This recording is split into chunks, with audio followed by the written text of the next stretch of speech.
show and enjoy AD on the go. iHeartRadio presents AD. So, AIDS, herpes and AIDS. Hadzatitis, herpes, AIDS, and hepatitis. We attribute these things to people with the last name Kardashian and Hilton. And I got a tweet from Jeff, who was actually the guy, I think, who said it'd be great to hang out with us. And I think it might be kind of fun to hang out with him too, Funkhouser, because he's got all these interesting takes on combinations of... He's got all these interesting takes on combinations of venereal diseases. Gonorrhea passidalphilus, gonorrhea, the herpaderp, syphilis, and the big A. He said, just want to have everything under that big umbrella. Let's continue with the news before we get into how Sarah Palin ruined someone's presidential campaign by her own admission. I can't wait.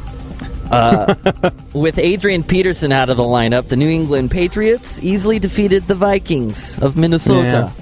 Yeah, although it probably wouldn't be appropriate to call it a whooping. Did you see why he missed the game? He beat the crap out of his kid with a tree branch. Wonder what the kid did. I don't know. I would hazard a... Did you... were you spanked as a child? Well, no, I was just threatened. Don't make me get the switch, because if I got in trouble, I think maybe like once or twice I got the switch, but I had to pick it from the tree in the backyard. Oh, you had to go out and choose the instrument of your own destruction. Yeah, and if it wasn't big enough, oh boy, I'd get in trouble. Wow. That's crazy. Like, my parents didn't hit me, and but I always thought, like, if I was asked to go out and get a switch, I'd be like, craziest thing. Not a tree branch around. I did find this rather awful and vicious-looking feather. So, go to town. But that's... So, do you think that being spanked kept you in line? I don't think so, because I don't remember being spanked. I remember that line of threat, but I don't remember it ever coming true. I think it was just the scare tactic. Were you afraid of it? Did it scare you? Well, I guess so, because I never got it. Maybe I got it once or twice, but I not really. It didn't really have that much of an effect on me. I know I don't. If it happened, it was way before I could remember, and like it didn't happen in my impressionable. So ages, do you think do you think the two beatings you had? Do you think they contributed to the strength of your character and your good behavior as a child? I don't think so. Because, like, I was not spanked as a kid. I wasn't spanked, but I do know some people that were spanked growing up. Their characters, impeccable. Like, one's an adult, one's a kid. And the kid, like, is probably 10, 11.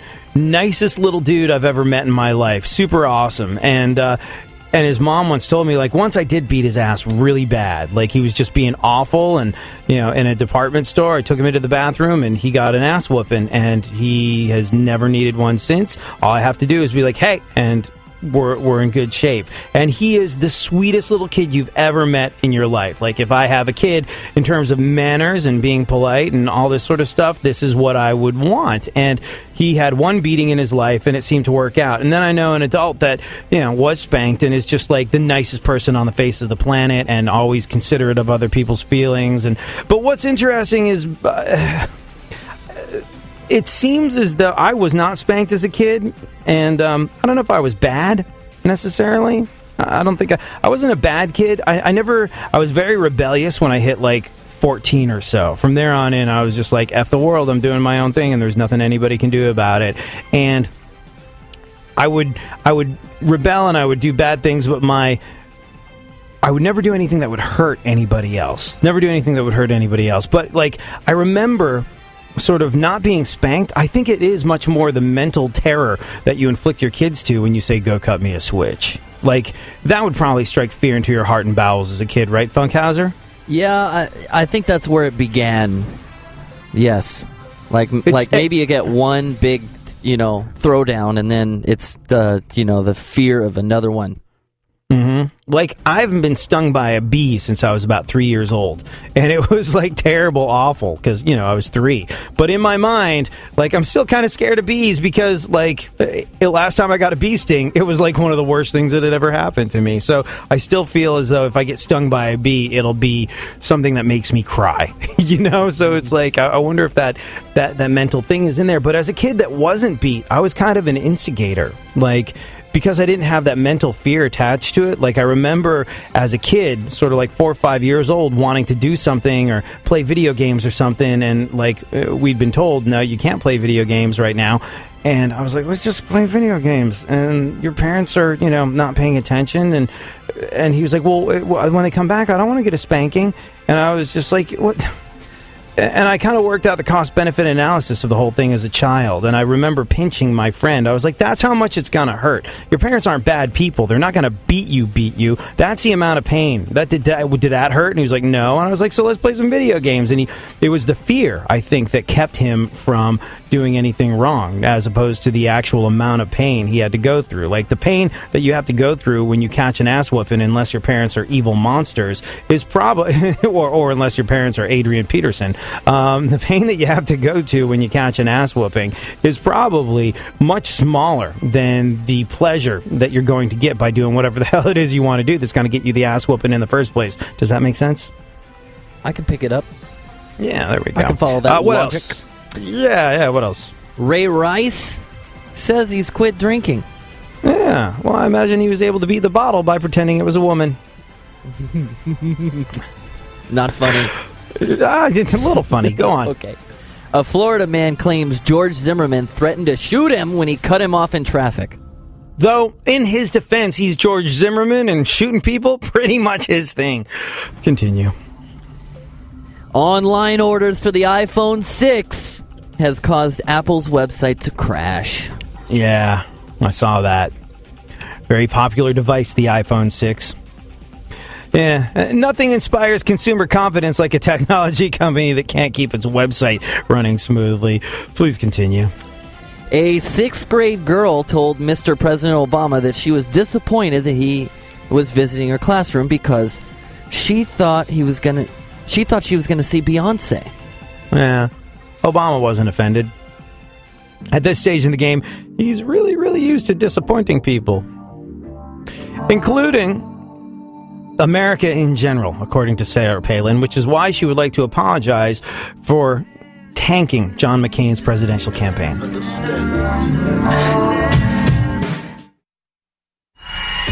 Delivering fascinating subjects, interesting talk, and boobs and fart jokes. AD on iHeartRadio. Yeah. Oh, let's go.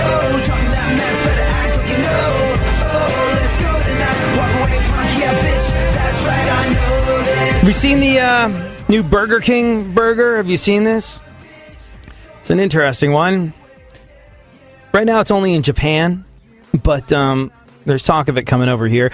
I would probably eat it out of a morbid curiosity, but if you haven't seen the new Burger King burger, it's a burger served with black meat, black cheese, and black buns. Apparently it's sort of like, I don't know, food coloring or something like that. It tastes the same. And you just look at it and it looks like evil. So you wouldn't necessarily want to eat it because, black cheese doesn't look like it's going to be healthy for you. A black piece of bread doesn't look like it's going to be healthy for you. But, I would totally eat it out of a morbid curiosity because apparently, it tastes the same. Apparently, it's the black hamburger. It's just like a regular hamburger, except cops in Ferguson, Missouri are more likely to shoot it. Militias plan on blocking bridges at the Texas-Mexican border. Officials in Starr County in Texas, they're bracing for a potentially major event. Militia forces guarding the U.S. border. Officials receive word that the militia members are planning to block bridges into Mexico in Rio Grande City as a way of protesting illegal border crossings. They're here to block traffic, to be a hindrance between traffic and the port of entry that causes a problem. This is according to Rio Grande City Mayor Ruben Villarreal. It's a huge safety issue. Yeah, wouldn't sort of like potential ISIS members and drug cartels that cross into America right around there, wouldn't that also constitute a safety concern? Call me crazy, but I don't know. As long as it's down there and they're not marching through in my neighborhood, I'll take a Tea Party militia over MS-13 gangs or ISIS any day of the week. You can, go for it. Knock yourself out. Go nuts. If the government isn't doing it, honestly, it's one of those things where I don't know how useful it's going to be, but if they want to do it, God bless them, because you know what? We're not really looking after the borders so much. So I kind of get where they're coming from, especially if they live down there. I don't know if they're like traveling to be down there, but if that affects you directly, if that's your neighborhood and all of a sudden you find it as a potential place where folks in ISIS are going to walk across the Mexican border, or where, MS-13 gangs are going to set up shop so they can do their Mexican drug cartel operations out of your backyard, I can understand that. I can understand wanting to get involved, especially if local government wasn't doing that. And there's not a ton of faith in Obama at the moment. I think, you know what? I think it wasn't necessarily what he said, but the way he said it. I think people just want to see more conviction from this guy, because what he said was kind of, the way it should be. Hey, terrorists, members of ISIS, ISIL, we will find you. And we're going to hunt you down. And countries that harbor ISIS or ISIL, well, you are complicit and you need to watch your ass. I'm paraphrasing, though, but that should have been how he said it. He just did that sort of that kind of lackadaisical, sort of ineffectual, not wanting to upset anybody Obama thing. It's interesting. I talk to my dad every once in a while about this sort of stuff, and he's in Kosovo. He moved out there to do human rights work as a lawyer, and my dad was a pretty big fan of Obama when the election was going on, and or at least when the first election was going on. Like a lot of people, I think his support for Obama has waned as his term has continued, but my dad was kind of a fan of his back in the day, especially with regard to his sort of foreign policy. There was this whole thing does Obama really know how to deal with different countries? And my father was at something in Kosovo where Obama spoke or something like that, and he was like, no, he gets it. He gets international relations. And I was like, okay, Dad, from the outside looking in, here in America, we get kind of bent out of shape about everything. It's right here in our face. It's a very clear and present thing. And, American media makes money by sensationalizing. See, that's how much of an honest journalist I am. I can't even say the word sensationalizing without losing control of my mouth, because it just feels morally objectionable. Yeah, the American media sensationalizes absolutely everything for a chance to make as much money off of it as possible. Glenn Beck, who I actually kind of like, it's funny. A lot of people are like, really? That guy? You like that guy? I was like, well, he's really good at what he does. Occasionally I'll listen to him, and I think he's kind of changed his whole stance on everything over the last year or so, whether it's because he realizes that he's got to be more inclusive to survive, or whether it's because he actually has had a bit of a change of heart, and this whole rhetoric that he trots out of it's not right and left, it's right or wrong. We've got to come together and recognize that we all want the same things. We just have a different way of getting there, which is actually really close to what I'm saying. It's almost like he's using this show as show prep. But I don't think he's using this show to show prep. But here's the thing.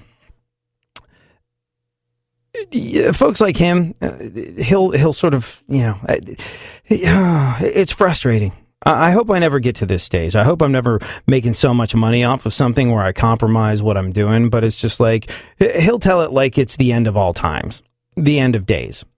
You better be ready to go, because it's going to happen, whatever's going to happen, but it's how we survive after that.